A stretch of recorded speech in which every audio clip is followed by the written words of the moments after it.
ನಾನು ಸತೀಶ್ ಜಾರಕಿಹೊಳಿ ಎಂಬ ಹೆಸರನ್ನು ನಾನು ಕಾನೂನಿನ ಮೂಲಕ ಸ್ಥಾಪಿತವಾದ ಭಾರತದ ಸಂವಿಧಾನ ವಿಷಯದಲ್ಲಿ ನಿಜವಾದ ಶ್ರದ್ಧೆ ಮತ್ತು ನಿಷ್ಠೆಯನ್ನು ಹೊಂದಿರುತ್ತೇನೆಂದು ನಾನು ಭಾರತದ ಸಾರ್ವಭೌಮತ್ವವನ್ನು ಮತ್ತು ಅಖಂಡತೆಯನ್ನು ಎತ್ತಿ ಹಿಡಿತೇನೆಂದು ಮತ್ತು ಕರ್ನಾಟಕ ರಾಜ್ಯದ ಮಂತ್ರಿಯಾಗಿ ನನ್ನ ಕರ್ತವ್ಯಗಳನ್ನು ಶ್ರದ್ಧಾಪೂರ್ವಕವಾಗಿ ಮತ್ತು ಅಂತಃಕರಣಪೂರ್ವಕವಾಗಿ ನಿರ್ವಹಿಸ್ತೇನೆಂದು ಭಯ ಅಥವಾ ಪಕ್ಷಪಾತವಿಲ್ಲದೆ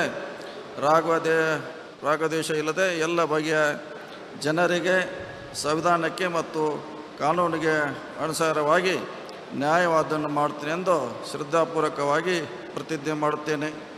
ನಾನು ಸತೀಶ್ ಜಾರಕಿಹೊಳಿ ಎಂಬ ಹೆಸರನ್ನು ನಾನು ಕರ್ನಾಟಕ ರಾಜ್ಯದ ಮಂತ್ರಿಯಾಗಿ ನನ್ನ ಪರ್ಯಾಲೋಚನೆಗೆ ತರಲಾಗುವ ಅಥವಾ ನನಗೆ ತಿಳಿದ ಬರುವ ಯಾವುದೇ ವಿಷಯವನ್ನು ರಾಜ್ಯದ ಮಂತ್ರಿಯಾಗಿ ನನ್ನ ಕರ್ತವ್ಯಯುಕ್ತ ನಿರ್ವಹಣೆಗೆ ಅಗತ್ಯವಾಗಬಹುದಾದ ಸಂದರ್ಭವಲ್ಲದೆ ಅನ್ಯಥಾ ಯಾರೇ ವ್ಯಕ್ತಿಗೆ ಅಥವಾ ವ್ಯಕ್ತಿಗಳಿಗೆ ಪ್ರತ್ಯೇಕವಾಗಿ ಮತ್ತು ಪರೋಕ್ಷವಾಗಿ ತಿಳಿಸುವುದಿಲ್ಲ ಅಥವಾ ಬಹಿರಂಗಪಡಿಸಲು ಎಂದು ಶ್ರದ್ಧಾಪೂರ್ವಕವಾಗಿ ಪ್ರತಿಜ್ಞೆ ಮಾಡುತ್ತೇನೆ.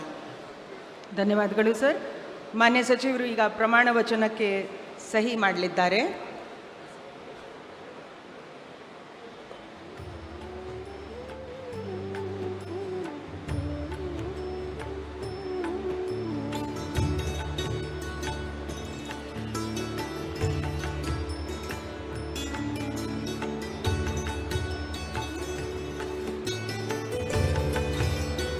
ಮಾನ್ಯ ಸಚಿವರಿಗೆ ಹೂಗುಚ್ಚೆ ಮುಖಾಂತರ ಮಾನ್ಯ ರಾಜ್ಯಪಾಲರು ಹಾಗೂ ಮಾನ್ಯ ಮುಖ್ಯಮಂತ್ರಿಗಳು ಶುಭಾಶಯಗಳನ್ನು ಕೋರುತ್ತಿದ್ದಾರೆ.